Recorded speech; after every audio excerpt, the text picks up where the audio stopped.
Welcome to Democracy Now!, democracynow.org, The War and Peace Report. I'm Amy Goodman. Sunni militants have reportedly seized most of Iraq's largest oil refinery after heavy clashes with government troops. The Islamic State of Iraq and Syria, or ISIS, is said to control 75% of the refinery in Botched. Dozens of foreign workers have reportedly been evacuated. Seizing the refinery would be a major coup for ISIS forces, handing them Iraq's largest source of domestic fuel.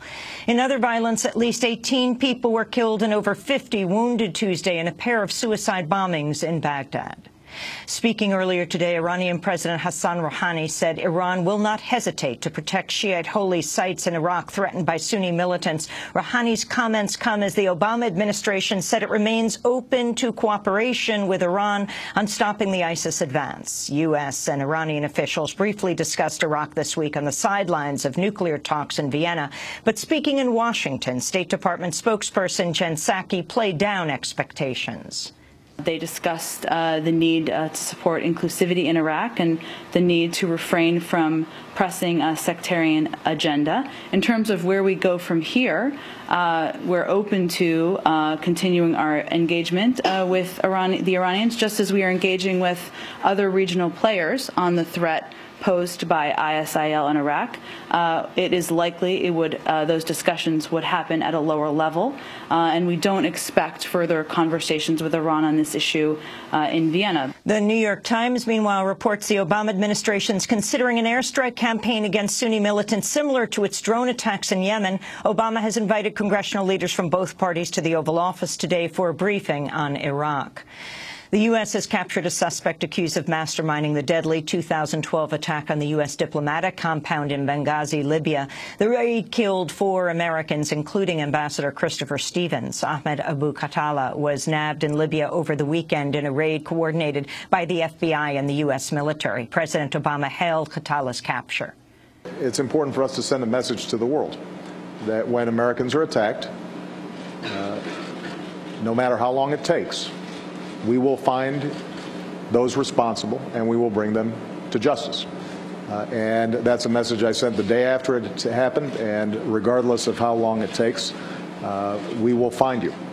Khattala is the first Benghazi suspect to be detained in U.S. custody. The Obama administration says he'll be tried in federal court and imprisoned in the United States, not at Guantanamo Bay. The Washington Post learned of Khattala's capture Monday, but delayed publication at the government's request. No one was killed in the raid. A suspected U.S. drone strike has killed at least 5 people in Pakistan. If confirmed, it's at least the 3rd attack since the U.S. resumed the drone war inside Pakistan last week after a nearly 6-month pause. An Al Jazeera journalist who staged a lengthy hunger strike against his imprisonment in Egypt has been freed after 10 months behind bars. Abdullah al-Shami was arrested after covering a crackdown on a sit-in staged by Muslim Brotherhood supporters. He and 12 others were ordered released on medical grounds. Speaking outside the prison, al-Shami said his ordeal has changed him for life. I have won, and everybody who is a freedom fighter, either a journalist or anyone doing his work credibly and with honesty, has won. Because this isn't, I mean, this experience has changed my life. I am not the person who has been anymore. I am now more determined than before to carry on with this struggle, not just because of me, because for everyone to be able to do their job freely. 149 days of hunger strike is an experience, of course, I'll never forget in my life. Everyone who has been into this battle, the battle of hunger strike, has always won. They have never been any losers. 3 other Al Jazeera journalists, Peter Gresti, Bahar Mohammed, and Mohammed Fahmy, remain behind bars following their arrest in December. Their case is up for judicial review next week. To see our coverage of the arrest of all of the journalists, as well as with Mohammed al-Shami, the brother of Abdullah, go to democracynow.org. Israel continues mass arrests in the occupied territories as part of a crackdown following the kidnapping of 3 Israeli teenagers in the West Bank. Israel says it's detained over 65 Palestinians overnight, including 50 freed in the 2011 prisoner swap deal for a captured Israeli soldier. The teens were kidnapped last week while hitchhiking from a Jewish settlement. No one has claimed responsibility. Vice President Joe Biden was in Brazil Tuesday, months after revelations of NSA spying led Brazilian President Dilma Rousseff to cancel a trip to Washington. Leaks from Edward Snowden showed the U.S. spied on Rousseff's personal communications as well as on Brazil's state-run oil company, Petrobras. Biden said he assured Rousseff the U.S. is taking a new approach with its foreign spying.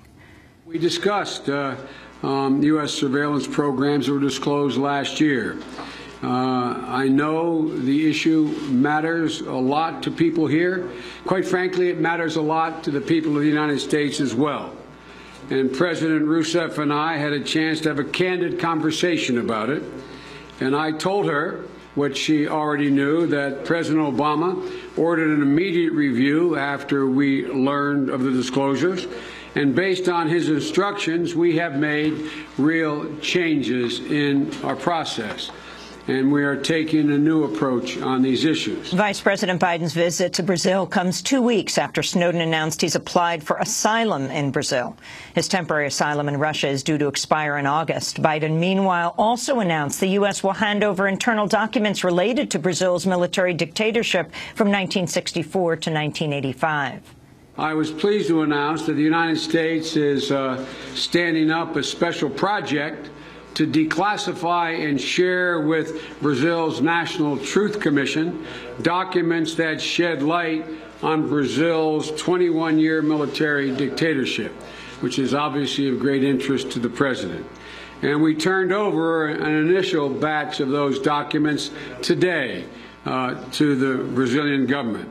And I hope that by taking steps to come to grips with the past, we can find a way to focus on the immense promise of the future. The U.S. backed the coup that overthrew Brazil's government in 1964 and provided support to the ensuing military regime. Dilma Rousseff herself was a political prisoner tortured under the regime. Georgia and Missouri have carried out the first execution since the botched killing of a death row prisoner in Oklahoma 2 months ago. Marcus Wellens, a convicted murderer, was killed Tuesday night in Georgia by lethal injection. The Supreme Court had turned down a last-minute stay request from Wellens' attorneys, who had argued secrecy around the drug's source could lead to undue suffering. Outside the prison, a small group of protesters staged a rally against capital punishment. This is a sad day in Georgia. We're maintaining a barbaric practice, and this is not about guilt. We know that Mr. Wellens is guilty.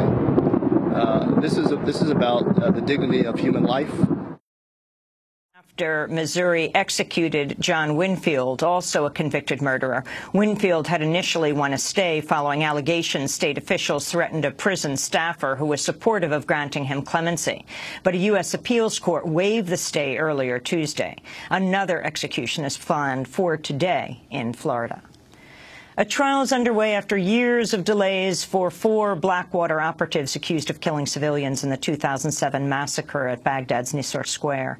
The suspects are charged for the deaths of 14 of the 17 Iraqi civilians who died when their Blackwater unit indiscriminately opened fire.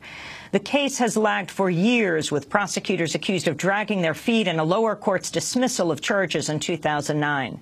In opening statements Tuesday, prosecutors said the operatives had lied about the presence of insurgents in order to cover up their crime. Congressional Democrats have unveiled new legislation that would ban Internet service providers from charging media companies for faster speeds. The measure from Senator Patrick Leahy of Vermont and Congressmember Doris Matsui of California would prevent so-called paid prioritization, which ties to Internet speeds to extra fees. This would include a recent deal that saw Netflix pay the cable giant Comcast for faster service than other content providers. In a statement, Leahy and Matsui said the measure, quote, would help prevent the creation of a two-tiered Internet system and ensure consumers can access all content equally. President Obama's unveiled, and the Canadian government has conditionally approved a controversial pipeline that would carry crude oil from Alberta's tar sands. The Endridge Corporation's Northern Gateway Pipeline project would bring tar sands oil to Canada's west coast. The project has sparked protests for its carbon-intensive extraction and proposed route through sensitive environmental areas and Indigenous land. It's seen as the main backup option should President Obama reject another tar sands pipeline, the Keystone XL. On Tuesday, the office of Canadian Prime Minister Stephen Harper said the pipeline could go ahead if it meets over 200 conditions. But none of Harper's conditions include preventing a negative impact on climate change. Opponents say they plan to increase protests against the pipeline and organize a provincial referendum to put the project to popular vote. And those are some of the headlines. This is Democracy Now!, democracynow.org, The War and Peace Report. I'm Amy Goodman.